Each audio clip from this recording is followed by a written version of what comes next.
नमस्कार श्रोते हो.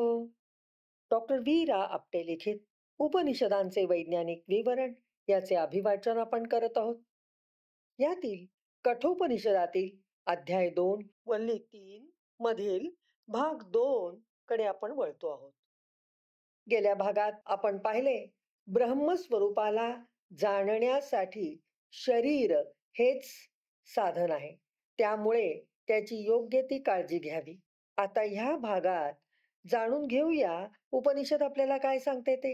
चला तर माझ्याबरोबर या श्राव्य प्रवासाला एका रुचेने सुरुवात करूया.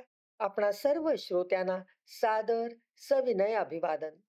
यथा दर्शे तथात्मनि यथा स्वप्ने तथा पितृलोके यथाप्सूपरिव ददृशे तथा गंधर्वलोके छायातपयोरिव ब्रह्मलोके.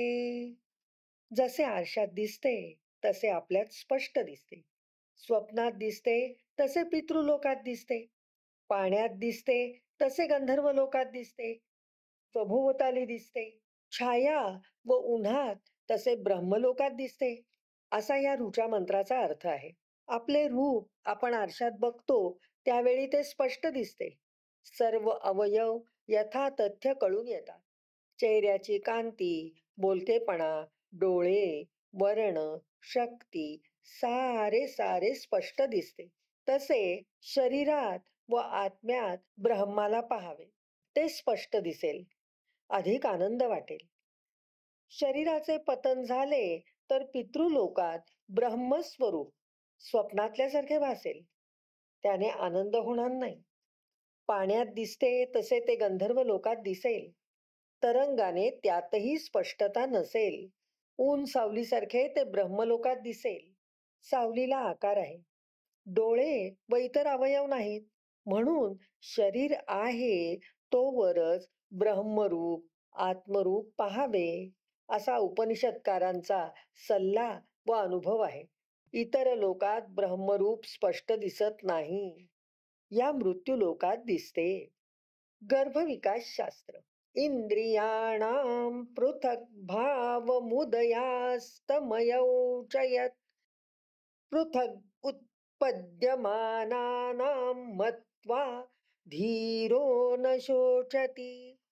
वेगळेपणी उत्पन्न झालेल्या इंद्रियांचे भाव वेगळे असतात व त्यांचा उदय व अस्त वेगवेगळा असतो, म्हणून बुद्धिमान विचार करून शोक करत नाहीत, असा या ऋचा मंत्राचा अर्थ आहे.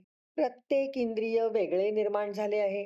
गर्भाशयातील शरीराचा विकास पाहता हळूहळू ही इंद्रिये एकामागून एक काही काही कालानी 1 महिना ते 4 महिना या पहिल्या 4 महिन्यात निर्माण होताना दिसतात.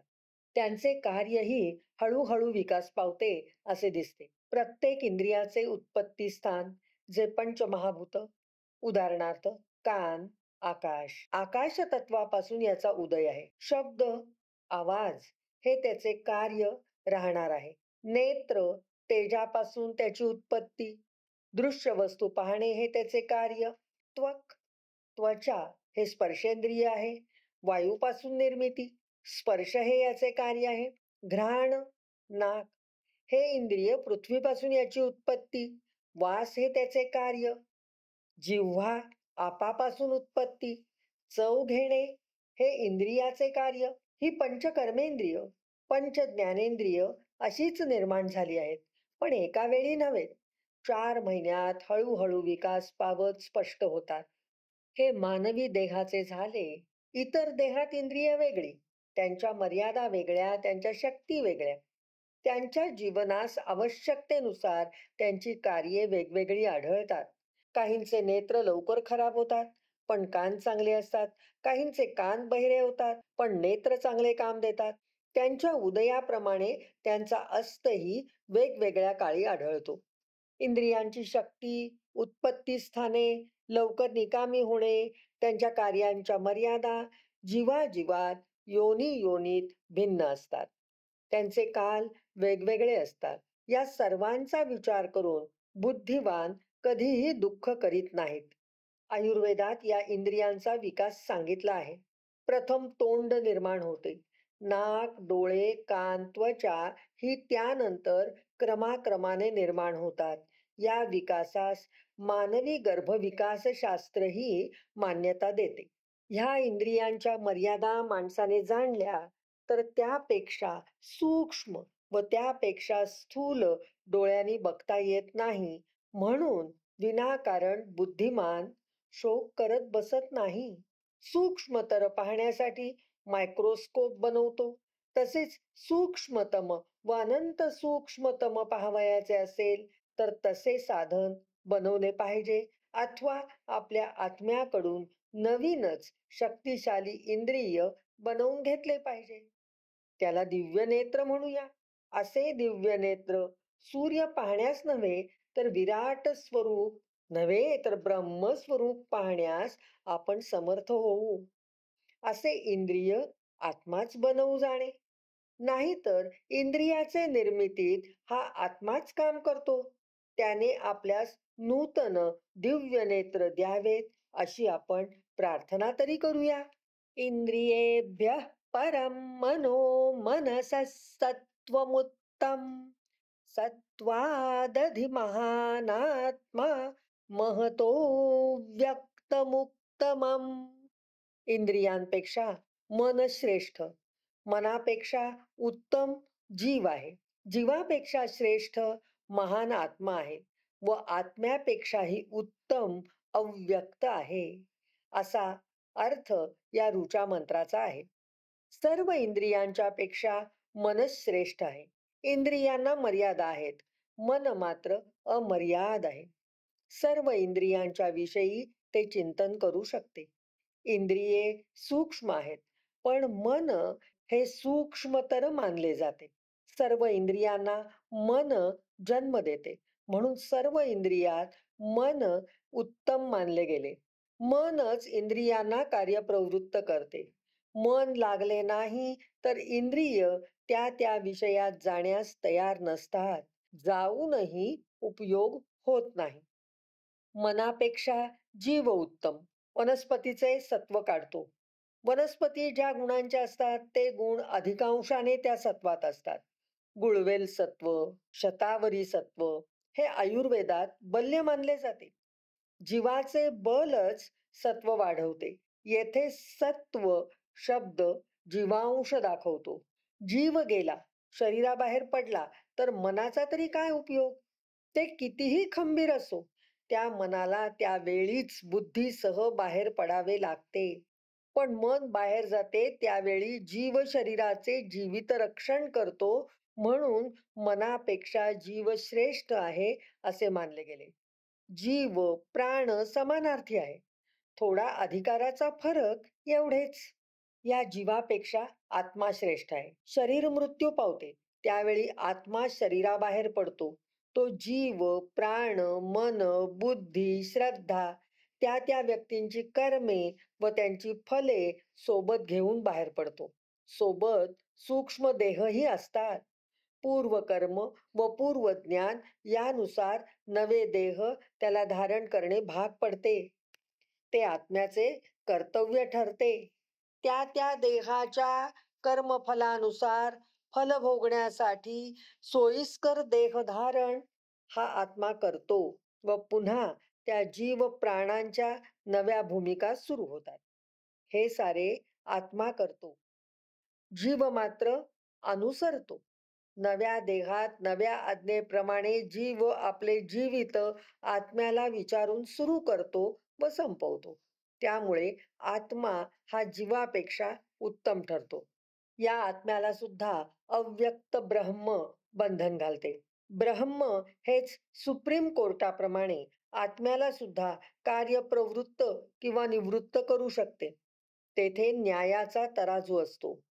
पुनर्जन्म नसेल तर आत्म्याची सुटका होऊन तो ब्रह्म कार्यात सामील होतो अथवा पुनः पुन्हा जन्म मरण देह भोगतो.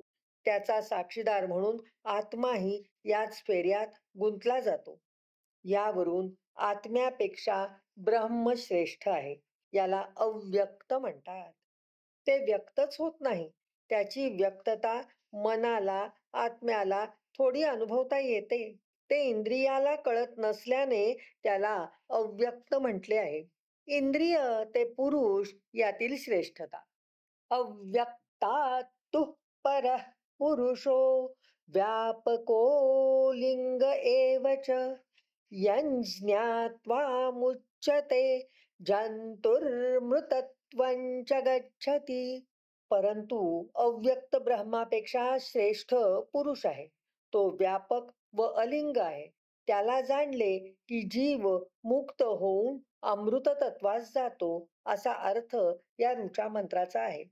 आत्म्यापेक्षा अव्यक्त ब्रह्म श्रेष्ठ असल्याचे आपण पाहिले. या ब्रह्मापेक्षा श्रेष्ठ तो पुरुष आहे.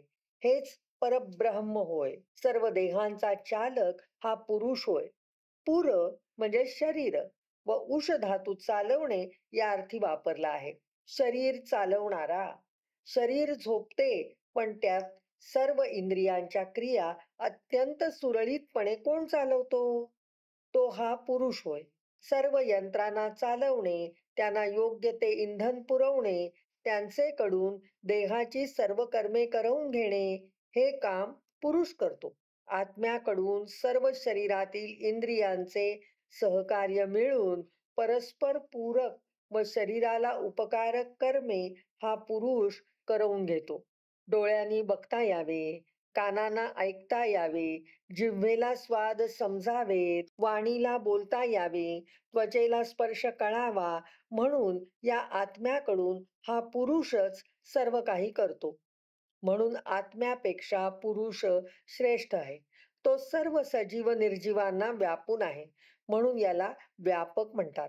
ब्रह्मांडात जे जे आहे त्या त्या सर्वांवर जे पसरून राहिले आहे ते परब्रह्म वा पुरुष होय. पुरुष हा ओळखला जाऊ शकेल अशी कोणतीही खूण नाही. तो कालातीत, गुणातीत असे त्याचे स्वरूप असल्याने इंद्रियांची मर्यादा पलीकडे वा अलीकडे पोचू शकत नाही, म्हणून तो ओळखला जात नाही. बुद्धी तेथवर पोचत नाही, म्हणून तो अतर्क्य, अगम्य म्हटला जातो. श्रद्धा सुद्धा थिटी पडते. एक भक्ती मार्ग काय तो त्याला प्रेमामुळेच मापन करू शकला, त्याला आकळू शकला, तर न होऊन दुसरे मार्ग नाहीत. त्यांना त्यांच्या मर्यादा आहेत व स्वरूप अमर्याद आहे. जो जीव याला अनुभवू शकला तो मुक्तच झाला. त्याचे जीवन ब्रह्ममय होईल, अमृतमय होईल. साक्षात्कारी संतांचा आदर्श आपल्या समोर ठेवावा. साऱ्या इंद्रियांचे मन करावे. बुद्धी श्रद्धा ही संपवाव्यात. मन शुद्ध करावे. अति शरण जावे व मग केलेली प्रार्थना त्या पुरुषाप्रत जाते व तो मानव अमृतमय ब्रह्ममय होतो, मुक्त होतो.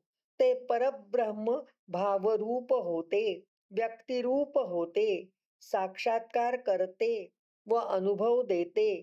ही त्या परब्रह्माची कृपाच होय. तो यापुढे अमृतमय जीवन जगतो.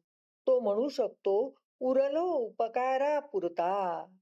जसं संत तुकारामांनी म्हटलं आहे, न संदृशे तिष्ठति रूपमस्य न चक्षुषा पश्यति कश्चैननम् वृथा मनीषा मनसाभिक्लृप्तो य एतद्विदुरमृतास्ते भवन्ति.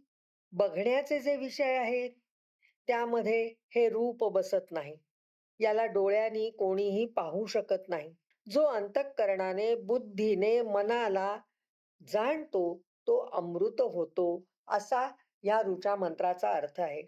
याला सुसूक्ष्म म्हटले आहे. डोळ्यांना हे रूप कळणे शक्य नाही किंवा सर्व ब्रह्मांडांना व्यापू शकणारे रूप महाविशाल, म्हणूनही त्याची स्थूलता मोजली जाणार नाही. ते रूप डोळ्यांच्या कक्षेत कसे येईल? म्हणून डोळ्यांच्या मर्यादा संपतील. पण परब्रह्म कसे बघता येईल? येथे ज्ञानचक्षु पाहिजे तर हे रूप आकळेल. मन हे सूक्ष्म साधन आहे. ते चंचल आहे, स्थिर नाही आणि शुद्ध नसते, बिघडलेले असते. रजतमानी व्याप्त असते तशीच शुद्ध बुद्धीही हवी. अशुद्ध बुद्धी केव्हा फिरेल सांगता येत नाही. ही दोन्ही साधने शुद्ध हवीत व तितकेच शुद्ध अंतःकरण हवे. अंतःकरण सर्व देहाचे, सर्व पेशींचे हृदय.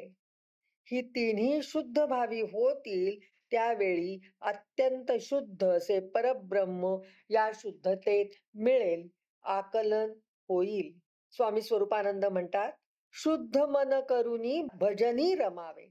मन बुद्धी शुद्ध असो देई नित्य, ते पूजा साहित्य देवाजीचे. सर्व काळ चित्त ठेवावे पवित्र, तेची पूजा पात्र देवाजीचे. सोहम भावे पूजी नारायणा, सांडूनी मीपणा स्वामी म्हणे. अशा प्रकारे मन, बुद्धी व अंतःकरण शुद्ध झाले की शुद्धता, साऱ्या विश्वाची शुद्धता तेथे येते. परब्रह्म म्हणजे अतीव शुद्धता. ही शुद्धता त्यात मिसळते. तो जीव अमृतमय होतो, ज्ञानी होतो. त्याचे जन्म मरणाचे फेरे चुकतात. तो ब्रह्मच अनुभवतो. त्याचे परब्रह्म वेगळे पाहणे, ऐकणे उरत नाही. तो अभेद होतो. त्याचा मीपणा जातो. तो ते ब्रह्मच होतो. देव पहावयासी गेलो, तेथे देव होऊनी ठेलो. संत एकनाथांनी म्हटले आहे. अशा प्रकारचा एकात्मभाव निर्माण होतो. पाहणे उरत नाही ते असे. हा साक्षात्कारी भाव होय. ही तदाकारता होय. ही समाधी होय. येथे भाव अभाव होतो. इंद्रियांची तहानभूक संपते, वेगळी राहत नाही. संत तुकाराम महाराज म्हणतात, आणिक दुसरे मज नाही आता, नेमिले या चित्ता पासून या. पडिले वळण इंद्रिया सकला, भाव तो निराळा नाही दुजा. येथेच विरमूया. ओम शांती शांती शांती.